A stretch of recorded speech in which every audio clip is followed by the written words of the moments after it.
Right, so welcome to a new No Man's Land webinar on pre-modern Islamic manuscripts.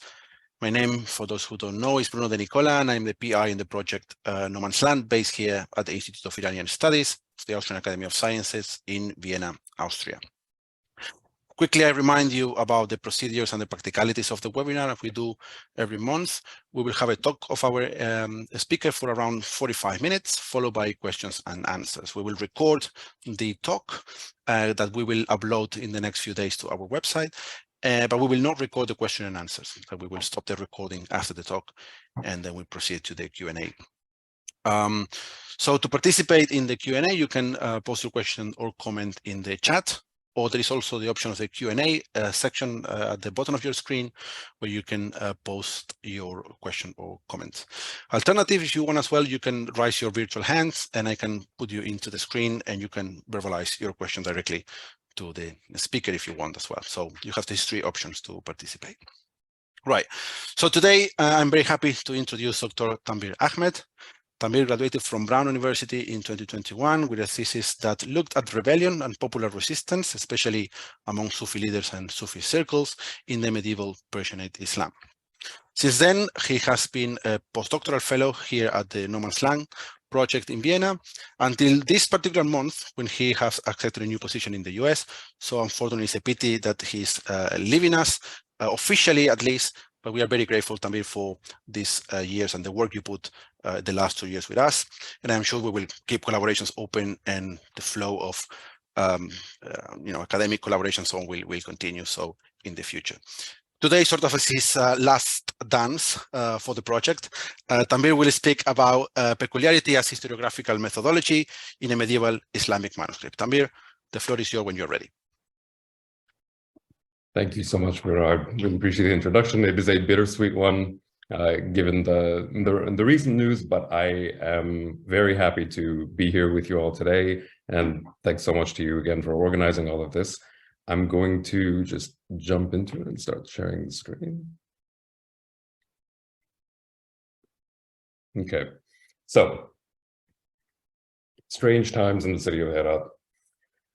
I just think that we should begin by acknowledging the sort of institutional privilege of talking about Afghanistan's history through these well-funded institutions sitting safe in the Euro-American world at our particular historical moment, particularly in states that continue participating in the economic strangulation and brutalization of Afghanistan that starves people daily.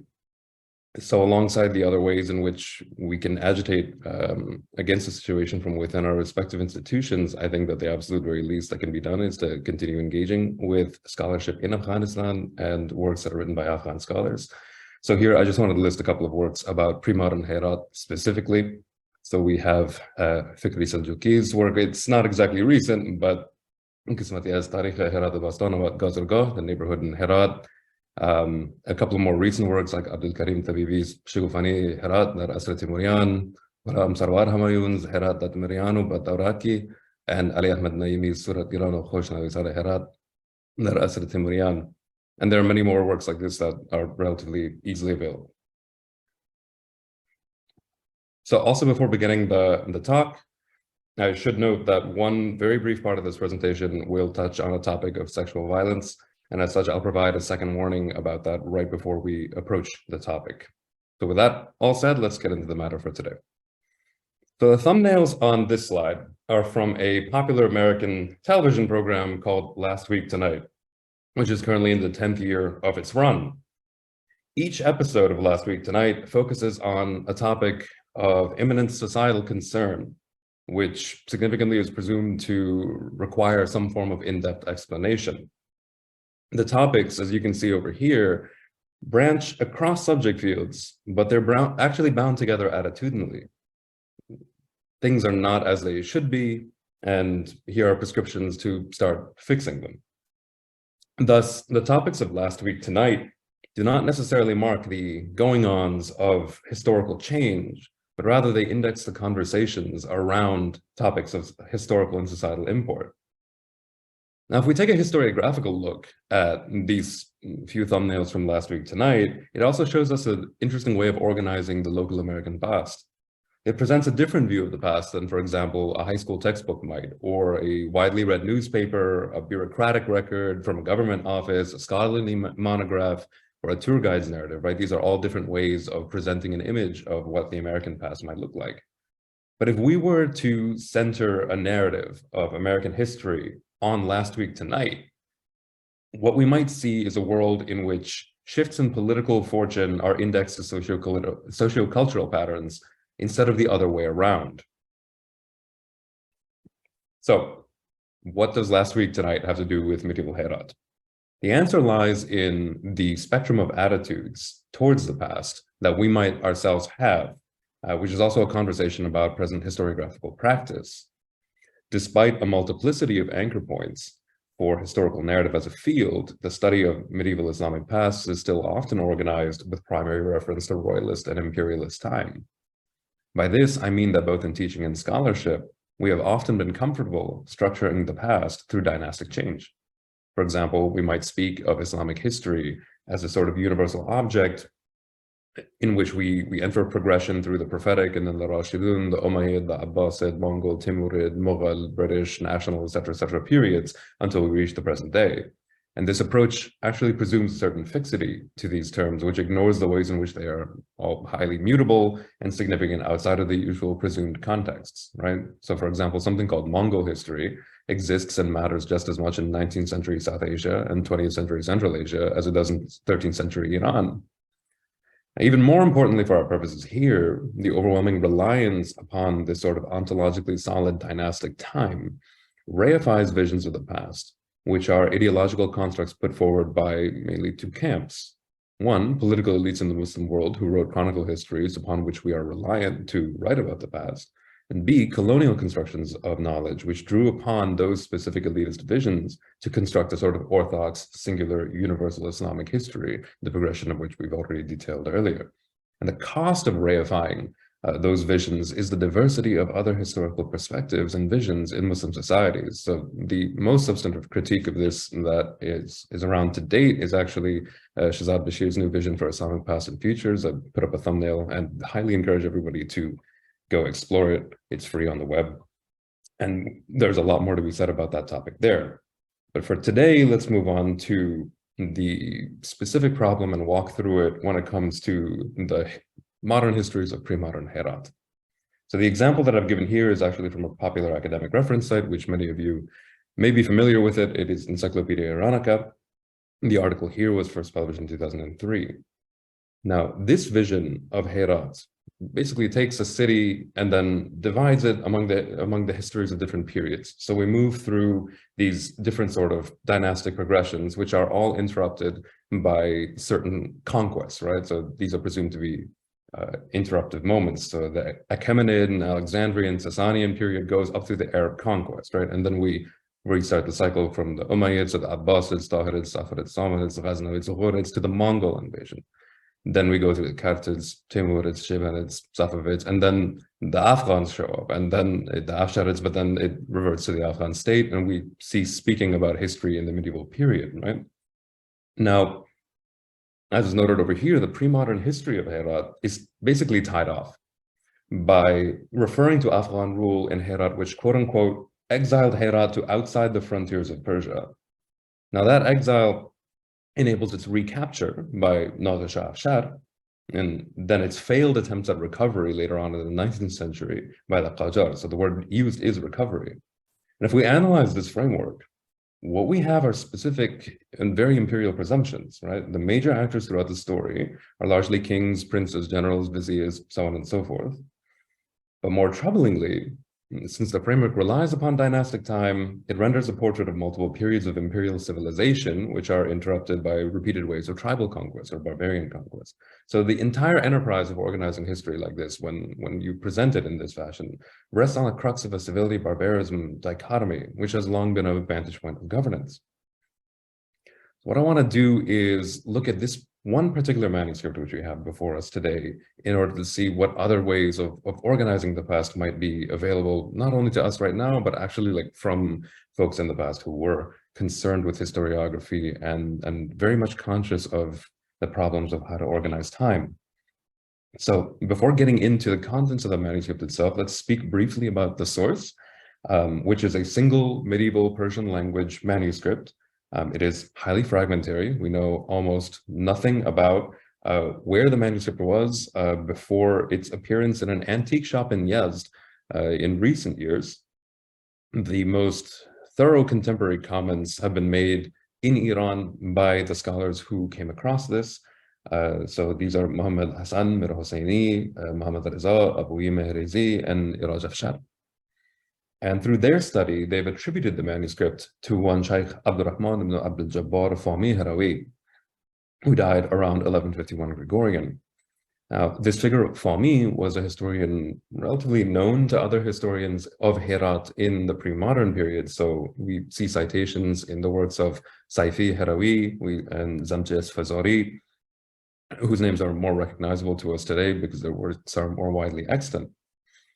Now, Fahmi Harawi's work is recognizably a 6th or 12th century one, but the manuscript at hand seems to have been copied sometime in the 8th and 14th century, Gregorian, which makes sense given the interest in local history of Herat under dynasties at the time.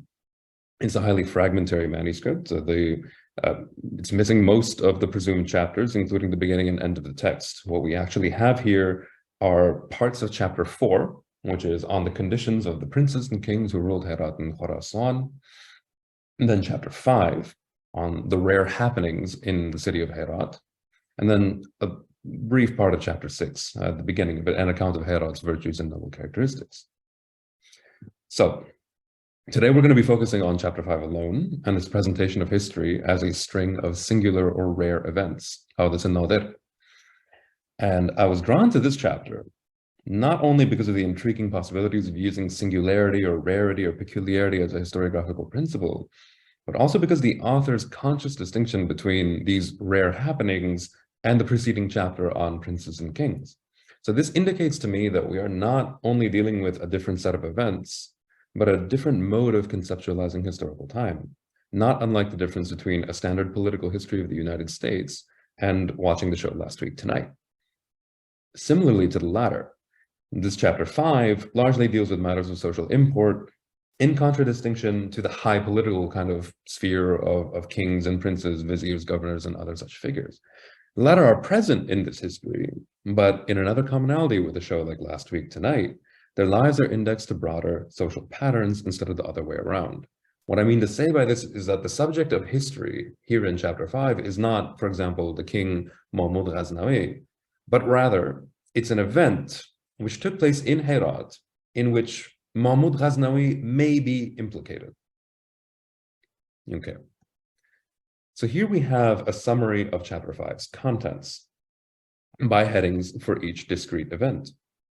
There are about 20 events spoken over here, spanning a period of just about 350 years, spanning from 150, which is 767 Gregorian, to 495 Hijri, which is 1102 Gregorian. The time span itself is interesting because it quite obviously cuts across the common dynastic periodizations employed by the sources, which are largely used to produce encyclopedia articles and general political histories of a place like Herat. So the author is obviously aware of the possibility of using dynastic time, as they have visibly used it in the preceding chapter. However, here, shifts in political fortune are no longer the significant structuring force of history. Political figures like kings and generals from supposedly different periods are actually unified through the participation in a historical constant, which is here that weird things happen, right? So for example, we have Amir Buzghush that shows up in the same frame as this Junayd ibn Abdul Rahman, shows up in the same frame as Mahmud Ghaznawi, and so on and so forth. The summary of these singular events also calls up a sort of foundational question that we can ask ourselves. What did people in the past think was a rare happenstance? And there's actually no singular answer to this, not only across context, but even within this text itself. In other words, the unifying principle of rarity functions more as a sort of door, which enables conversation about a multitude of different natured events. Now, what I'm going to do for the rest of the talk here is to walk through some of those events in order to map the qualities of rarity in this work. So, Exhibit A. One category of events that we have kind of deals with the inexplicable, right? For example, in this notice, which is about the days of dread, or the Ayam al-Faza. So among these rarities were the days of dread in 178 Hijri. They were such that people were absolutely overwhelmed with fear and dread, terror and panic settling in people's hearts without any cause. And that period of anguish and fright remained in people's hearts until exalted God, by their own grace, took that affliction and worry away. So a couple of things are actually happening here. Right? In terms of the content, what we are seeing is that the event is explicitly made mysterious. It has no cause. The chain of causality is thus a broken one, resolved only through divine intervention, detectable in the emotional states of people as a whole. The mass panic here is also not explicitly correlated to any external historical or social circumstance. Aside from the event itself, the manner of its relation is also quite specific. The idea of the days of dread, Yawm al-Faza, echoes the common formulation for the Quranic day of judgment, Yawm al-Faza, collapsing the emotional state of Herat's people in 178 Hijri with the end of time, as if they are experiencing some condition that is actually akin to that of apocalyptic time. The severity of the situation is expressed through the chain of near synonyms for fear, right, used to describe the event. So all these words which might correlate to one another, but different words for fear continuously appearing within the narrative in order to really heighten the sense for what is actually going on. Thus, the two qualities for rarity or singularity that emerge from this narrative are the lack of detectable causality and the sort of heightened severity of the event. So our next category of rarity deals with these sort of strange births, such as the following. And the first account that we have among these rarities was that a woman outside the Halabad gate in the neighborhood of Rokshabad from among the camp of Aziz ibn Sirri gave birth to 5 girls in one day in 258 Hijri, right? We also have a second narrative that has a sort of different tone about conjoined twins. In 320 Hijri, someone gave birth to a child with 2 heads, 2 faces, 2 chests, 4 hands, and 3 feet. And here, there is no kind of marker as to where. The births of these children are explicitly cast as non-narrative through their inclusion in this particular historical segment, which is a significant factor here. Again, there's no explanation offered for why twins might be born in this fashion, and no necessary follow-up on the children. What matters for the author's purposes is that these non-narrative births took place in Herat. But we should note the difference in between these narratives, right? In the first one, we're practically given the street address, right? One might know exactly where to go in order to find this person. In the second one, there is a lot less specificity. This just happened somewhere, presumably within Herat, right? And what might that actually signify?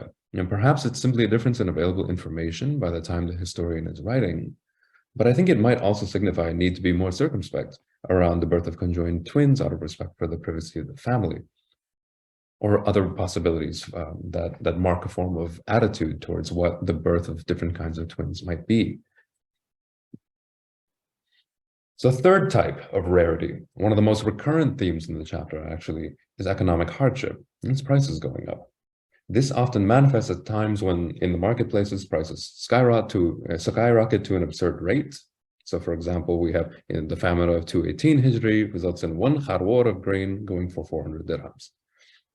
The famine of 288 Hijri results in 1 kharwar of grain going for 320 dirhams.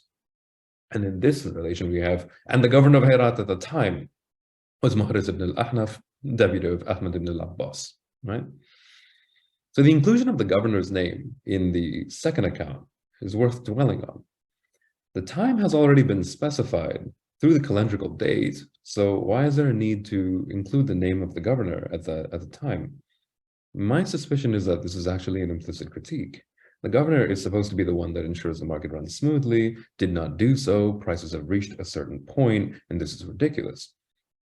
So the chain of causality is slowly being established in the second one in a way that in the first narrative we don't have it. Now, in some accounts, the critique of governance or the implied critique of governance as the cause for famine, drought, and hunger is brought forward more explicitly. For example, in our third narrative here, Junayd ibn Abdurrahman was governor of Herat for 4 years, and in that time, not 1 drop of rain fell. People went hungry, began crying out, the price of bread reaching great proportions. Right at the moment when Junayd died, it began raining so hard that they could not even hold his funeral prayers that day. Right? This account clearly correlates that the state of the occupant of the gubernatorial seat correlates with the fortunes of the city itself. We're being shown that the specific qualities of whoever is holding power at the moment has a direct effect on the condition of the people in ways that belie ordinary causality. In other words, in other sections, we are actually presented with portraits of a somewhat more mundane or ordinary government repression, which directly results in prices going up. So in our fourth narrative, among these rarities were the varieties of tyrannical acts at the beginning of the reign of Mahmud Ghaznawi, whose minister was Abul Abbas Fazal ibn Ahmed Isfaraini. Matters reached such a point that merchants and store owners were daily being repeatedly charged for taxes, portions of their store's wares stored in caravanserais, other goods. Right? So there's nothing mysterious happening in this account. It is, after all, only the ordinary function of an extractive government. And yet, this merits inclusion somehow among the other forms of extraction and other list of rarities. My argument is that this is because the result of all of these things for the people of Herat is this sort of extraordinary straits. Right?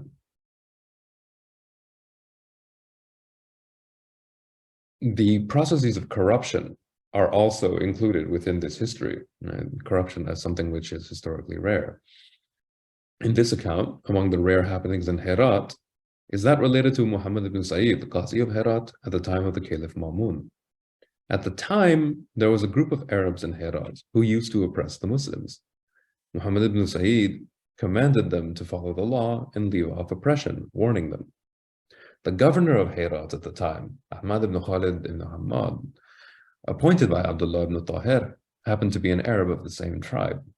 The reprimanded troops went to Ahmad and asked that the Qazi be punished, and he was strung up between two poles and violently beaten.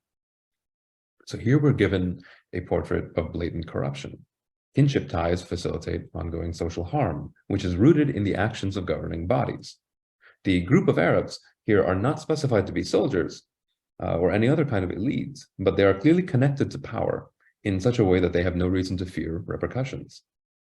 We are also shown how popular hopes for redress lie not with an approach to the governor, but in the correct action of a religious authority who is more accessible to the people. The Qazi functions as a figure ideally capable of restraining violence among the populace. However, the existence of corruption renders the Qazi impotent, cutting off the possibility for people to better their condition. By including this sort of event within the list of rare happenings of Herat, the author is arguing that corruption in and of itself is a sort of non-normative happening that demands some form of historical explication, while simultaneously showing us both the ideal and broken mechanisms of political recourse. Alongside corruption, we also see popular politics and rebellion appear as historical rarities. I want to note that this portion of the talk, very briefly, will deal with an incident of sexual violence without any explicit reference. So the narrative goes as follows. And among the rarities is the second time that the Seljuk kings came to Herat in Shawwal of 429 Hijri. They put the people in difficult straits and pillaged the countryside until a truce was reached, and they accordingly entered the city. However, one of the oppressive soldiers laid hands on a Muslim woman. Another woman went out onto the street with a dagger in hand, screaming at the Muslims and seeking their help.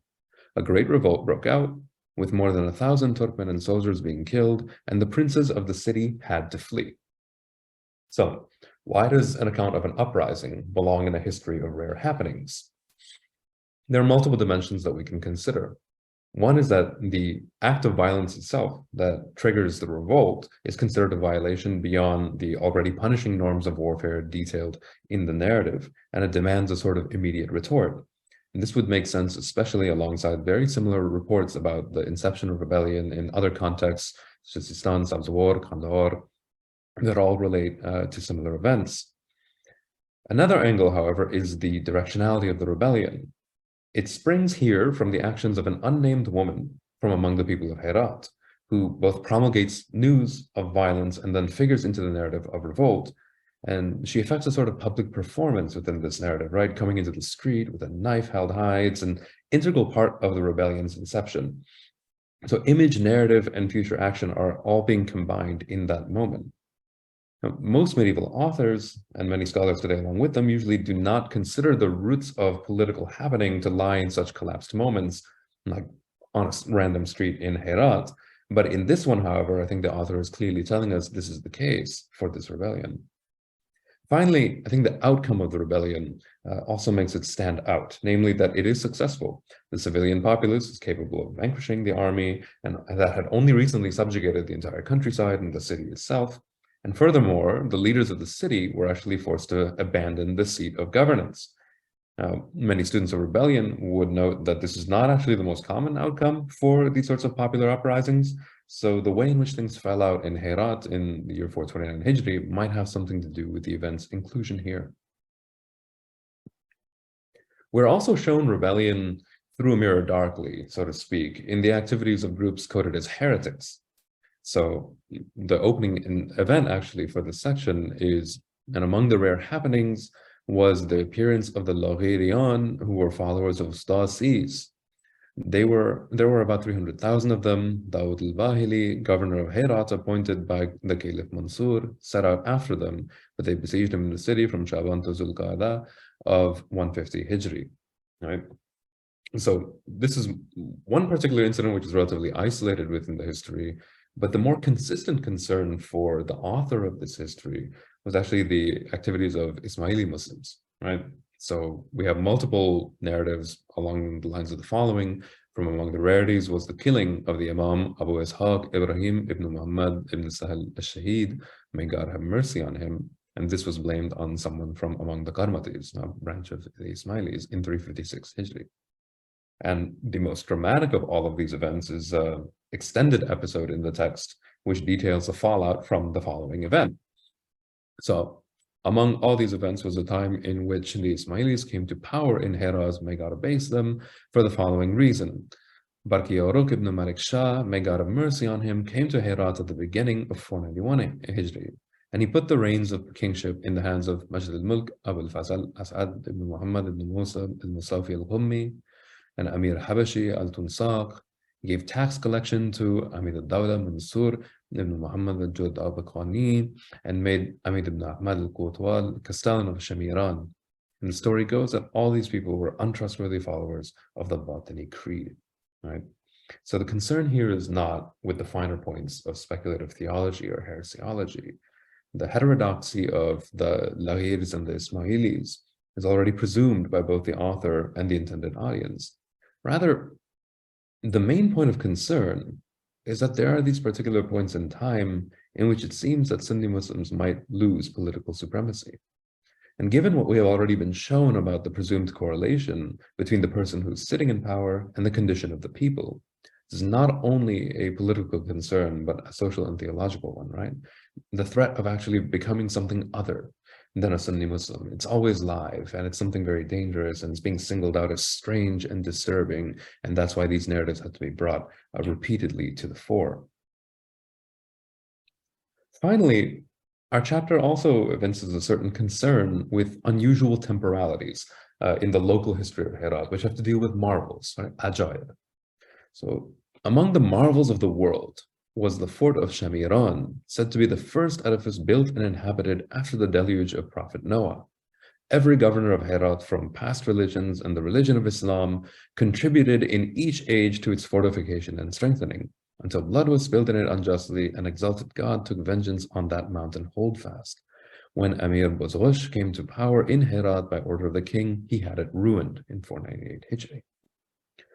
So here what we have is a piece of evidence that attests to sort of popular historical consciousness in medieval Herat.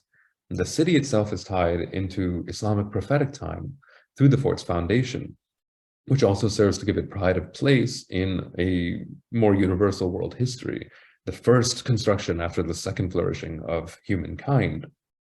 But there's also an interesting collapse here between Islam and these past religions, Dinai Guzashta, in that Herat's rulers are perpetually invested in the fort, right? So the fort itself stands as this tangible representation of the temporal collapse of the prophetic, the pre-Islamic, and the Islamic, right? And it's that imaginal potency that renders it a viable site for the cosmological repercussions of injustice. Though it is clear that human beings are made responsible for the fort's destruction, the ultimate causal agent here is actually God, right? As is happening elsewhere within the history of rare happenings, God is held to be a historical agent whose actions are only detectable through stringing together cause and effect within history. So when we consider the chapter as a whole, we see a spectrum of narratological habits at play. Many of the events, particularly the shorter notices, are detailed without any sort of specific citation, right? They begin with the sort of common refrain that you might have heard through the previous narratives and among the rarities, right? And you can see it over here in Persian, azon jumla, onaske, so on and so forth, right? But some of the notices actually have very meticulous citations attached to them.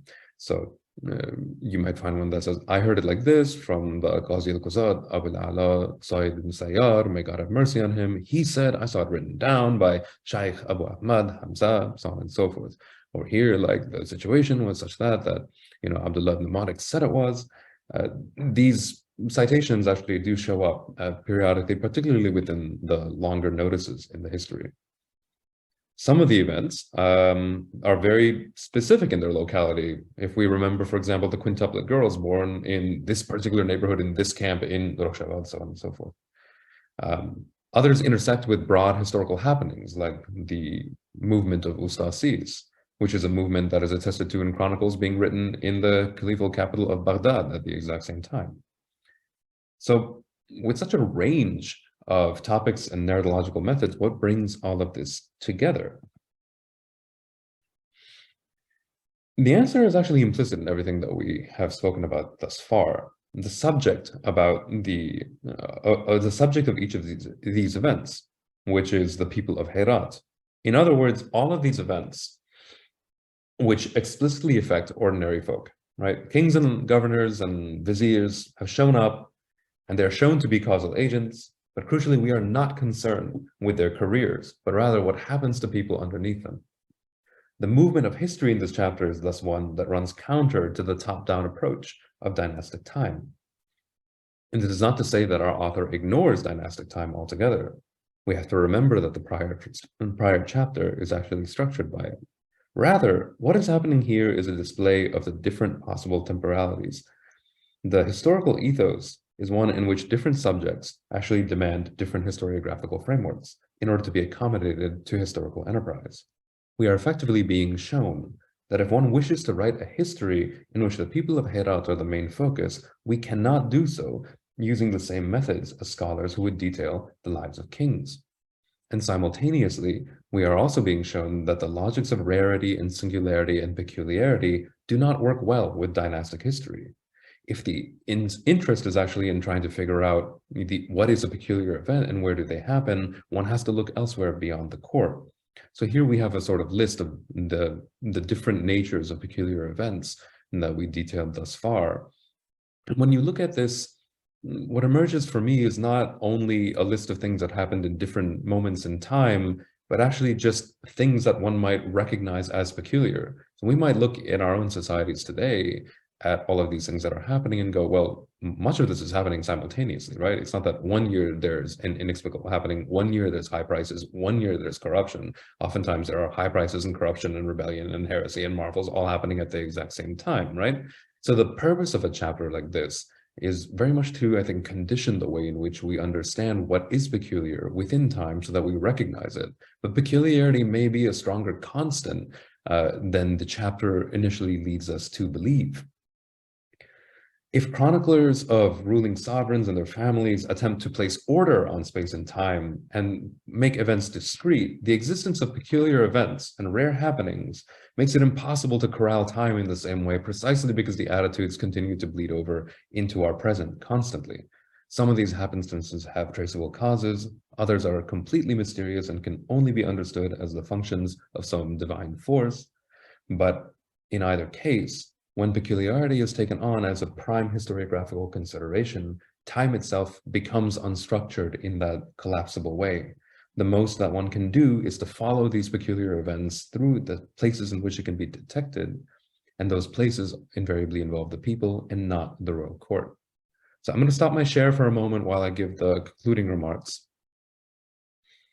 Stepping back from this particular text, I think what we are also seeing here is a partial record of popular conversations about current events in medieval Herat. So if we take a look at the list of notices from before, we can kind of interpret them as the sorts of things that people might have been talking about in their homes, in workshops, in stores, in public squares, caravanserais, mosques, gardens, cafes, so on and so forth. It's likely that these are the sorts of things that would be on people's minds, much more so than the broad-scale intrigue between, and this is the reason why one vizier was cast out of favor with another one, and so was executed. A lot of that fine historical political detail, which is very interesting to read, I think it's an open question as to how much of that actually permeated popular consciousness when it came to just figuring out what current events were. So we also don't have to read the events as morally inflected for ourselves today, right? They're arguments, not reflections of social reality. What I mean to say by that is that even though the author might find the activities of the Laghirs and the Ismailis threatening and dangerous, many people might have felt the same way within Herat. The very fact that they are included here and their evident popularity within the narratives means that the ways in which these events were interpreted were actually matters of contestation, right? So what we are left here is not a consensus opinion of everybody in Herat saying, yeah, the Ismailis took over, that was a terrible thing, but rather an argument about like, hey, the Ismailis just took over, that was a real terrible thing. And somebody else presumed on the other side saying that was not that much of a terrible thing. There's a reason why they took over here, right? So texts such as this actually suggest very rich worlds of social conversation and debate among groups very far removed from the sort of military political cliques of kings and social elites. What does that mean for us as narrators of history? On a broad level, I like to think that texts like chapter 5 can be helpful in just attuning our sensibilities as historians to the possibilities of narrating the past with an eye for people as the main subject, which pushes against that constant enshrinement that I was talking about earlier of social elites as the driving forces of history. From my perspective, this takes on a particularly urgent valence when we consider histories of sites, imperial sites, colonial sites, pseudo-imperial and pseudo-colonial sites similar to Afghanistan, where top-down political thinking and historical thinking has actually played a long-standing role in civilizing missions and imperial adventures. But ultimately, I think that peculiarity escapes any such programmatic initiatives, including my own, and that its productivity is in the perpetually failing struggle, so to speak, of trying to deal with these sorts of events and make sense of them, right? The author's subject here is a very human fascination with this rare, marvelous, and strange set of histories. And it's one that we might understand and feel with today as well, as so many have done before us. And the real value, as I see it, in peculiarity is that the way in which it interrupts any singular effort to make sense of time as we know it, and how by doing so, it just keeps the door perpetually open to new interpretive possibilities. That's my talk. Thank you very much.